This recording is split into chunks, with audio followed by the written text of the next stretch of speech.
Behind the Shades.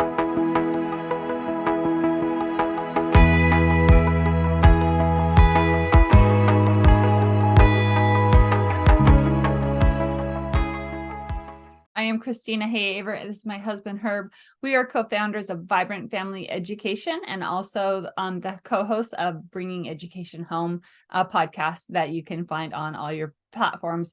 And really, we are just a company that looks to help families grow, develop. We are looking to help them change the education of their children so that it is a good fit for them. And that usually means homeschool because of the way things are right now. So many parents are like, it's time to do something different, and we're here to help and support them. And that's the in the box answer. And the more aggressive out of the box answer is Kristina was this 27-year teacher, and we saw the problems developing through the education system. And over the years, she lost her passion and she got out because of the problems in the school system. And we didn't think that they could be fixed from the teachers, from the top down. So we decided to go out and try and start something new. So we help people take their children out of school. We coach them through the process. We give them the confidence to do it. We show them that they are smart enough, that they are good enough, that they are the best teachers for their children, and that our education system is so broke right now that the best option right now really is to be homeschooling or to find an alternate school system to get out of that and to start, helping your kids love how to learn and become lifetime learners. There you go. So that they start bringing more stuff to society instead of taking from.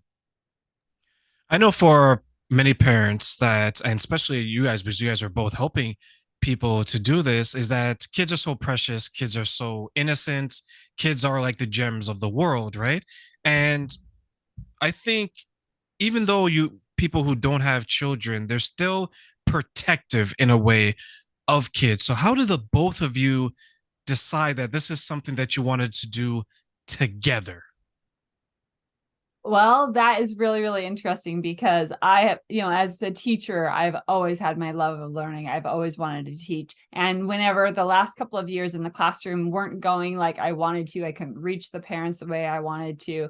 I was actually in an online school, and I was actually having more contact with the parents than when I was in the classroom. And I realized that I could actually help coach these parents and help make a difference to their child more immediately, more impactfully. So I knew I had to leave the classroom, leave the school, and become a coach and be on the front lines. And the togetherness part of that question, that one is a lot easier. We've always been together. We met in college, and we've pretty much been inseparable. When we both got out of college and got jobs, we also got into entrepreneurship, and we built a few businesses together. Unfortunately, I had a tumble snowboarding. I hurt myself pretty bad. Unfortunately, I had suffered a traumatic brain injury that went undiagnosed because I hurt everything else, and kind of stuff crumbled. So I was in this recovery phase and lost my business and was starting to build up, and COVID hit, and she was doing this online thing. And it just became really apparent that the school system was broke and we needed a new path forward. So we took a lot of the things that we knew that we've been talking about through the years, and we started the school system. And we're doing it together because we just have always done things together. We work really well together. Plus, I'm the education side and he's the creative entrepreneur side. So we know how to reach people better that way. It's like a match made in heaven. You're not only your marriage, but this actual business arrangement as well. Mm-hmm. When you two decided that this is what you want to do, you know what you want to deliver to the parents and the children, and it came from a place of passion, a place of love, also a place of safety, because as you mentioned, there's some things that, Kristina, you didn't necessarily agree with that was happening in the schools, and then Herb, you're like, yeah, this is completely wrong. Let's fix this now because someone has to do it, right? And someone has to start that journey. When you look back on when you first started doing this, how far and how proud are you of your journey from when you first started till today? I'm pretty proud of the journey. I'm first to admit that I am not where I wanted to be. I was really hoping that we would have a little bit more reach by now, that we would have more impact by now. But looking back on the impact we've had, people say even just one life or one family can make a big difference. So I'm proud of that fact that I have made a difference in at least some lives already. And we also, again, run into one of the biggest entrepreneurial traps or problems that people have is we are really good at the education part, at the coaching part, at the building the families, but the getting the message out to the people who need to hear it, the marketing aspect of it, the business aspect of it, Tougher. you not only have to be good at what you're good at, you also have to learn how to be good at a whole lot of stuff that doesn't have to do with your actual profession. And so the growth in that area so that we can actually start focusing on our passions and our strengths, this is where the struggle lies, in the stuff that's not actually what we do, but we have to do to make it work. Gone are the days you're going to stand on the corner yelling at the top of your lungs, save your children from the crazy government, right? Right. I remember seeing that guy in here in Toronto, Canada. There's this man. He stands in front of this mall, and he has this big sign, right? Yeah. And he's like, Jesus is coming, protect your children, right? Like, I think those days are gone, but you still need, I guess, that type of energy where you're like, I don't care how people view me. I don't care what people may say, the naysayers or the haters, as they call them. I know that my message is important because it's important to me. And I truly believe it's important to everyone else. Because when I look at when I was in the education system, there are so many things I didn't like. And I was trying to understand, because I realized this probably when I was 16, 17. I would go to my teachers and my teachers would tell me certain things. And then I'll ask them, okay, but why is it this way? Why can't it just be about the education? You do your best and you go from there. Why is it everything else that really doesn't have a bearing on what's in the textbook, what's the knowledge, math, English, science, whatever the case is? For the two of you, when did you start noticing the shift in the schools? And how did that make you feel when you started to see it and you're like, whoa, what's going on here? So for me, it was about 10 years ago. So you think about my 27-year career, I was in the, into my career quite a ways, and things have been going along pretty well. And then there were certain laws that were passed in the United States and things started shifting, and all of a sudden new rules were implemented and the money shifted around in different ways, things like that. And I just really kept seeing a change, but like, wait a second, instead of me being able to teach the way I know I can and do to help my students the best, now all of a sudden I'm under these policies. I have to be on this page of this book on this day. I have to be at this class. I have to now add this part to the curriculum that I've never had to teach before. And when all of that stuff started adding up, it was a major red flag. It's like, wait a second, this is not the school, it's not the teaching profession. My dream job basically turned into a nightmare because of all the things that happened and all the changes, unfortunately, in society with families, education, administration, all of that. Yeah. And I'm going to go very conservative talk at the moment, because there were a lot of policy changes that happened as well. And I'm going to say a lot of Democrat policies that are being implemented right now that are really negatively affecting. One of the, it's weird because they have really great sounding names, but as soon as they have a great sounding name, if you just look into it, it's like completely wrong. So like No Child Left Behind. That was a big one. As soon as No Child got left behind, that means that the lower kids had to be brought up. And so they sacrificed the smarter kids and the mid kids, and they started putting like the last couple of years, they started putting the problem kids in the mainstream classrooms. So these kids who would have violent outbreaks, instead of taking that kid out, they would like empty the classroom, and all the kids who were learning, who were doing stuff, were moved out of the classroom. So these programs, and then there's another really big one right now, is they're moving they're forcing lower income housing into middle suburban neighborhoods. So people choose to move to a neighborhood that fits their education, that fits their socioeconomic status, and they end up with schools that fit that status. But then they force lower income people into that, and those people have a different kind of mindset. They come into the school, and I'm going to be kind of rude here, but I call those people takers, because they're given everything and they don't understand necessarily the value of the stuff that they work for. So they go to the school where everybody is working and they give to that school, and then a low income takers come in and they don't give back to the school. The parents don't show up at the school. There's not the community impact, because they don't have that sense of responsibility from their working, from their contributing. And so that brings the schools down. So all of these things kind of combined are slowly taking the schools apart. And then there's the propaganda, the socioeconomic programming that the schools are talking about now. So instead of reading, writing, and arithmetic, they're talking about social justice and pronouns and what is sex. And it's like, these things don't need to be taught in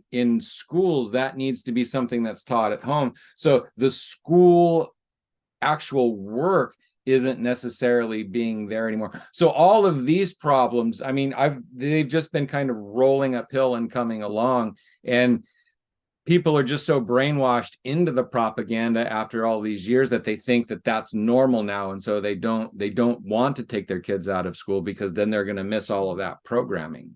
I'm glad you mentioned that, because here in Canada, that's a big issue. We've had a number of protests over the last, I want to say, 2 years in regards to everything that you just said, Herb. And I'm going to add to that and say that there's a time when I was growing up, I'm in my 30s, so I'm not even that far removed from school. And you couldn't talk outside of sex health, like be healthy with your partner, things of that nature. A lot of the things that they're sharing now, if you were to talk about that when I was in school, you would be considered the P word, if you know what I mean, right? You would be accused of a number of things.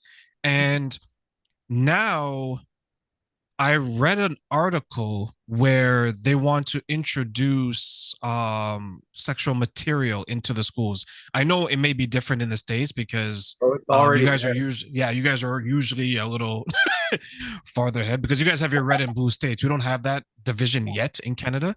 So they wanted to do that.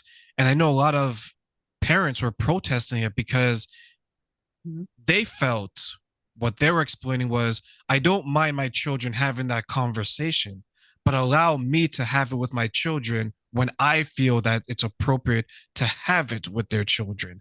And it's kind of taken that away from them. And another aspect that you mentioned as well is, there are sometimes, I think people forget that the generation that I'm a part of and the one that's coming up after me, they're growing up where social justice is a rite of passage in a way, right?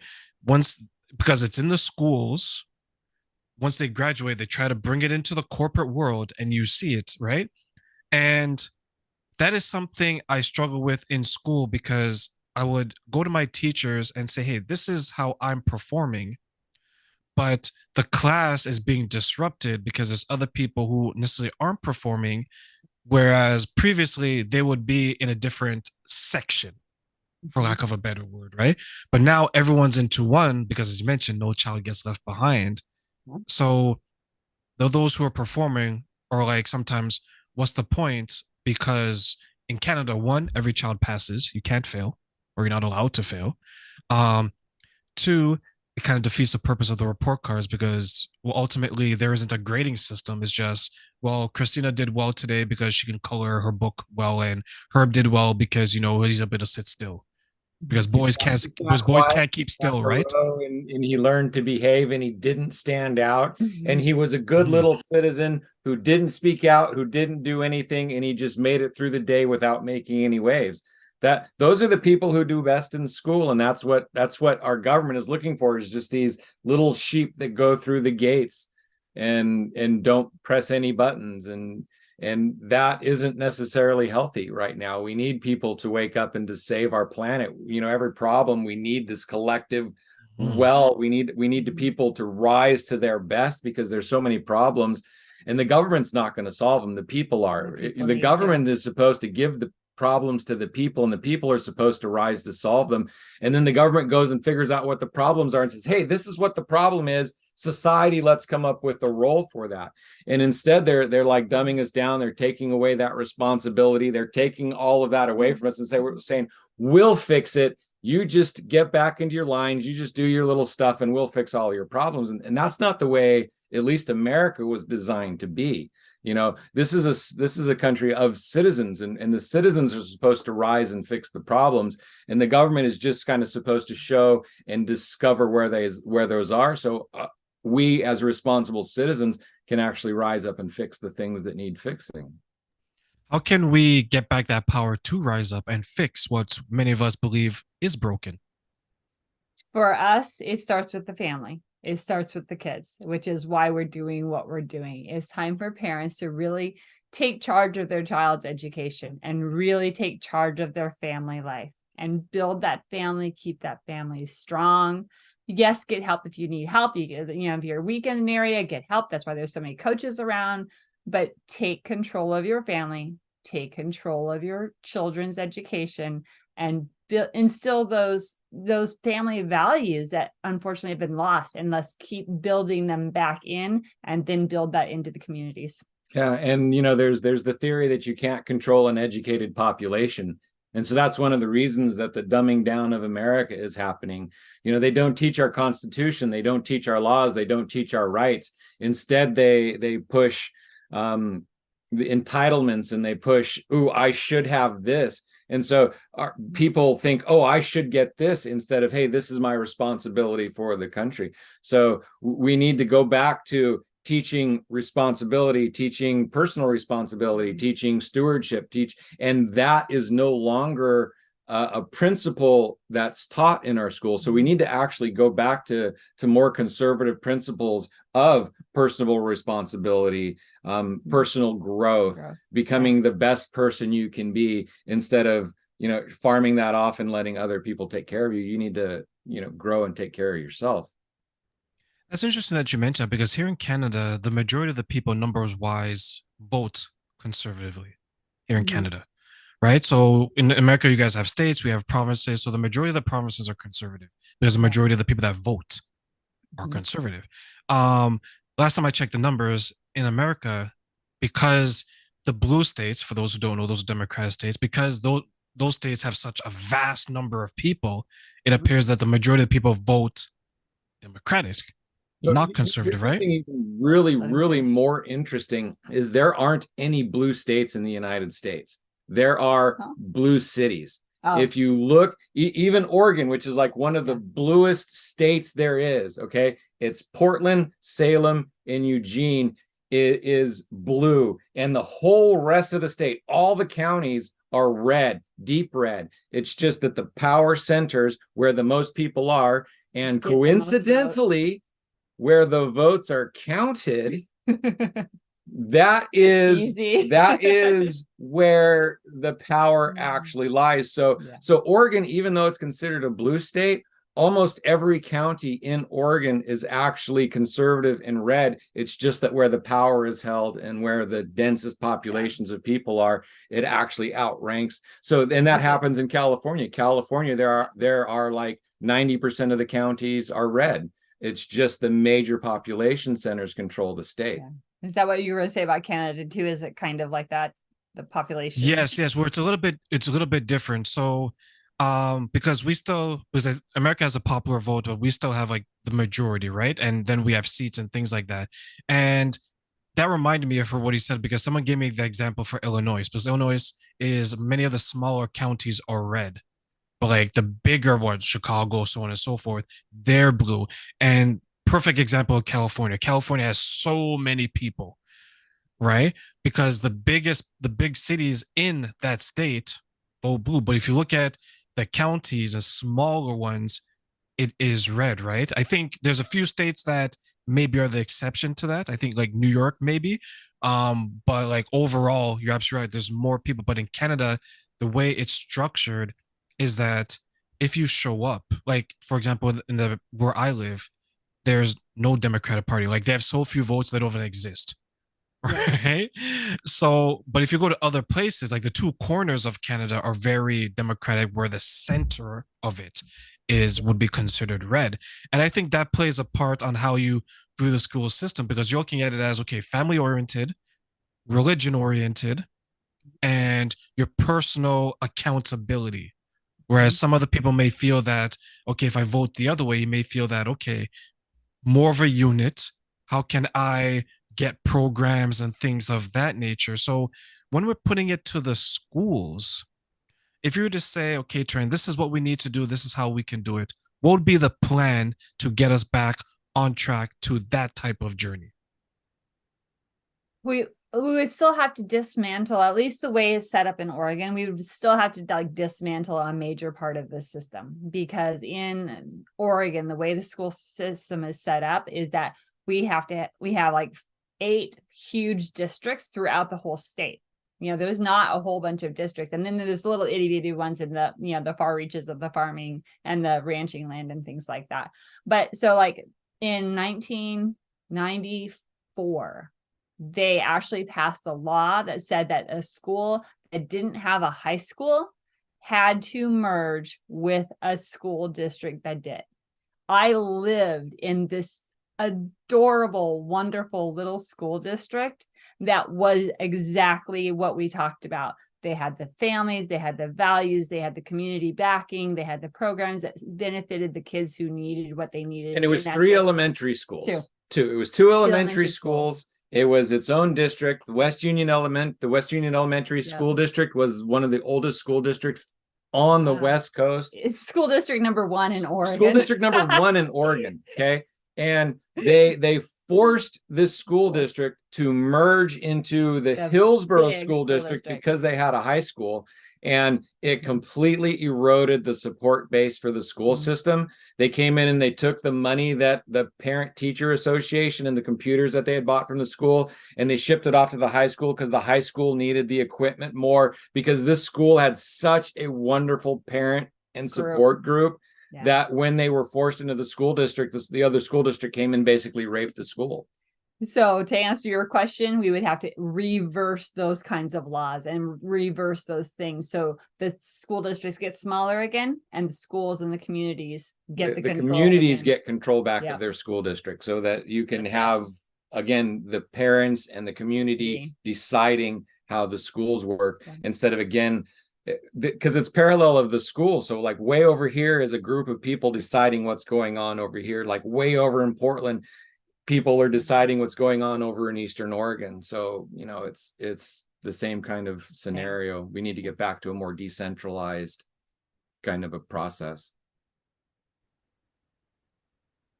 So I guess it appears that, at least this is a simplistic approach, so please, I apologize in advance, is that every community should have the following: an elementary school, a high school, and potentially a college or university. So at least it's community based, and you can separate it and still have district to district to district. Would that work? That might work. I don't think it has to go as high as university. Once they get to a certain level, that is good for the kids to branch out and get together with other people and do more things. But yeah, definitely the elementary school needs to be separated from the middle school and the high school, because the high school is controlling the elementary schools and trying to set the teacher standards and the money district and the just the whole thought process at the upper school is so much different. So they really do need to separate those. But again, that's such a huge process, and it makes so much more sense to start over. And again, that's kind of what we're doing with our process, with the family base, with the online curriculum, homeschool. So parents can actually start getting control of that. Right now, homeschool kids have a much better chance of getting into college because they're more ready for college. They know how to study. They know they're better adapted to different environments. They can actually usually do their laundry. So colleges are now actually recruiting homeschool students because they are better adapted. They also end up usually being more socially acceptable as well, because instead of hanging out with kids and getting shut down in that classroom, they go out to sporting events, they go out to music, they're out where they're interacting with adults and in places they want to be, instead of the trauma hallways where everybody gets shut down. So they learn how to speak to other adults. They learn how to speak out in classes with stuff that they want to do. They start learning better because they have more time to learn what they want, instead of being forced into these structures where you have to sit for 45 minutes and learn this, and then 45 minutes and learn that. They get to, oh, I want to learn music, and they can spend 6 hours a day learning music if they want, or they want to draw, or they want to dance. They can start pulling their education in around their business. They want to start a business. If their parents are entrepreneurs, they get to watch their parents. They get to see what their parents are doing and the discipline that their parents have, and they get to be there and learn that language. So it's like there's so many more opportunities and ways for the family to develop and grow through keeping your children at home and finding the education system that works at home for your kids, that the idea of fixing the home system is like, wow, that's like really hard. But man, if we do this, we get so much better outcome, and it's better for the family. It's better for the community. It's better for the kids. So take us through the structure that the two of you have designed to assist children with the homeschooling, and take us day by day. So how is it designed? How is it set up? And how does the children look forward to their this type of classroom structure? Got it. So it starts out with basically a 6-week course that the parents come in and work with me. And through that 6 weeks, we look at learning styles of the child. We look at the schedule of the parents and the family and what their true values are, why they want to do homeschool, right? Then we also look at the legal standpoint and make sure that they don't cross any laws in their state, because each state has different homeschool laws, right? And some are really super lax, where you can basically just not send your kid to school and nobody checks up on you. Other states is like, you have to register, you have to be tested this many times a year, et cetera, et cetera. So you really do need to know your state's laws around homeschooling. After we get through that part, we know the learning style, we know the family's goals and plans, we know the legal part of it. Then we start looking into like curriculum, and that's where the parents really get to have a choice. And that's why it's a one-on-one program especially during those 6 weeks, so that the parents can look at, do I want to choose the workbooks, curriculum, whatever, and you work with my child? Do I want to use an online program that's supplemented, right? Or do I have a complete unschool? I don't want any school touching them at all. I'm just going to live life and teach them reading, writing, and math as we do life each day. And that's unschooling. So it really can be very, very varied, but very, very varied. Very, very varied. Yes. But then the beauty of that is that they know that they have me as a 27-year veteran teacher there to help them. So if for some reason they choose an online curriculum, or they choose a workbook type curriculum, that they get to a point where they don't understand how to teach it to their child, or their child isn't quite picking it up, they can come back and pick my brain, or I can do a tutoring session or a session with the kids. So there's that full support that they can get throughout the whole rest of the school year after we get them started. So it's, again, back to what they're comfortable with. If they get set up at the beginning and they're good to go and they just want to take off and check in with me every couple months, that's cool. If they want me to work more closely with them, couple of times a month, couple times a week, we have varied levels to help support them so they know that they're not alone. Yeah. So easy way to say that is it's very tailored. It's tailored to the family. It's tailored to the individual. It's tailored to the kids. And we actually coach the parents, or it can be the older siblings who teach the kids, or maybe grandparents who work with the kids. And it's not so much school. So the kids don't come to it for like 8 hours a day like they do to homeschool. So they with regular school. So within the family, it's like maybe the kids do their schooling in the evening. So they have their computer time with their learning. And then during the day, they have their civics and their PE, which is dance class or whatever. So we figure out how to work the school into the family throughout the day. So it's not like these hours you sit down at your desk and you do homework. It's so much more fluid. It's so much more adaptable. And it gets to the point where sometimes the kids don't even know they're learning. Quote unquote It's just that it's a constant progress or a constant process of progress and uplifting and learning that just becomes part of the way of life instead of something you go do. It's something that you are a learner, and that's what we teach people to go through life. As a matter of fact, that's one of the biggest myths that people that they have with homeschool, is that it takes the same amount of time as a regular public education, and it doesn't. Way plus less. The flexibility. So, even people who work full time and single parents, they're like, there's no way I can homeschool because I just don't have time to do it with my child.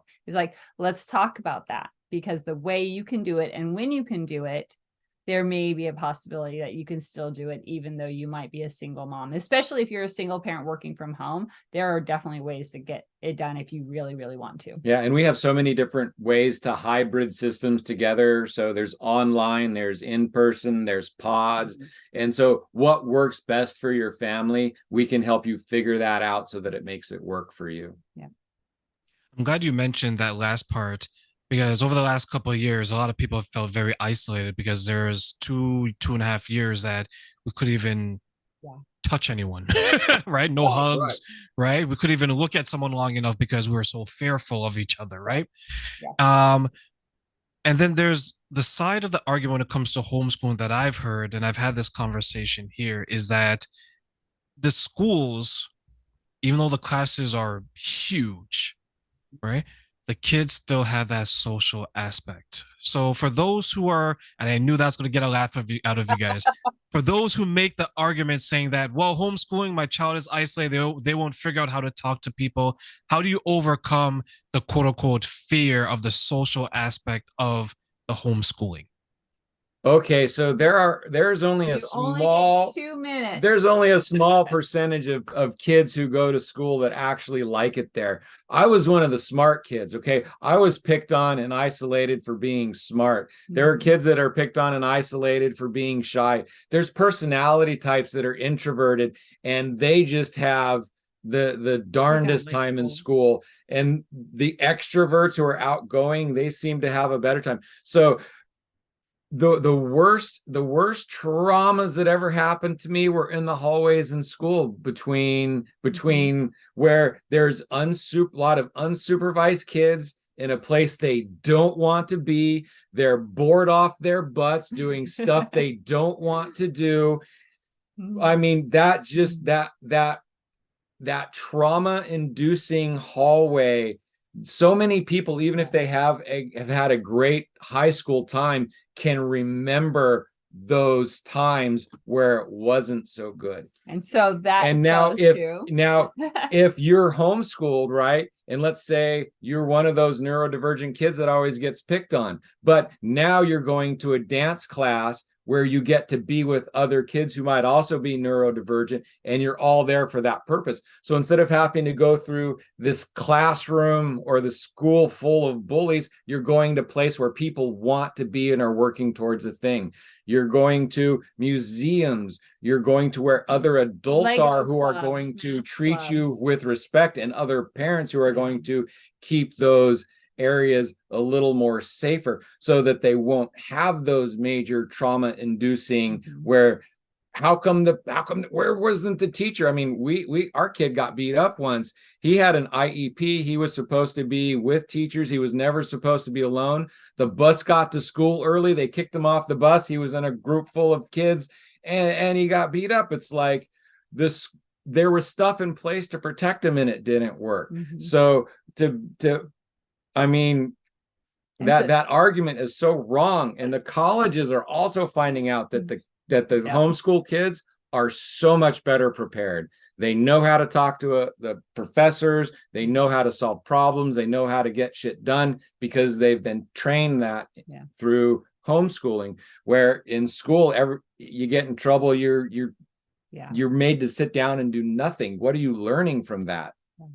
So the other part of that is that through the home education, through homeschool, you get to get your socialization in different age groups, right? So if you put, if you put people with people who don't know what they're doing, how are they learn the proper way to do it? But if you're taking your child to the food bank and volunteering, if you're taking your child to the senior center and visiting the seniors, if you're going to the animal shelter and helping out with the pets and things, think about the varied experiences. First of all, they're getting lots of life experiences that will help them know what they want to do when they grow up.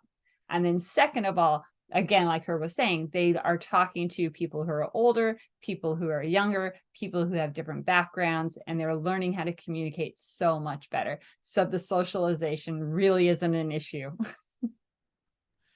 I was in elementary school and middle school. I was bullied as a kid, and for some of the reasons that her mentioned, I just want to perform. I was smart. I did well, and the school I went to, just that was just how school was, I guess, right? Yep. And I was like, if you ever watched that movie Django Unchained, I ultimately got my revenge on everybody at the end of the story, right? Like that was like my villain arc. Blow up Candyland. No. Right? That was like the beginning of my villain arc. But it was just for me, I just wanted to do well. And the way school was presented to me was you did well, you're going to enjoy it, and off you go. Because my parents are immigrants. So that's how it was where they were from, right? Because outside of the Western system, you just did well and you're happy. Yeah. I was doing well, I wasn't happy. Mm-hmm. And then I began to I got into sports because I was athletic, and that's where things kind of turned around. But I love to read books, I love to do all those things, and then I was hiding that because of that reason. And I think a lot of kids go through that. So when you mention the hallways and things like that, I was in post-secondary, college, university, and I saw bullying, and it blew my mind because we're adults at this point. We're 19, 20 years old, and we're still behaving, at least some of us, like we're 12 and we're 13. And that's why I grew to love the homeschooling. Like, would I change things? No, because that means that I would be a different person, and I like the person that I am now.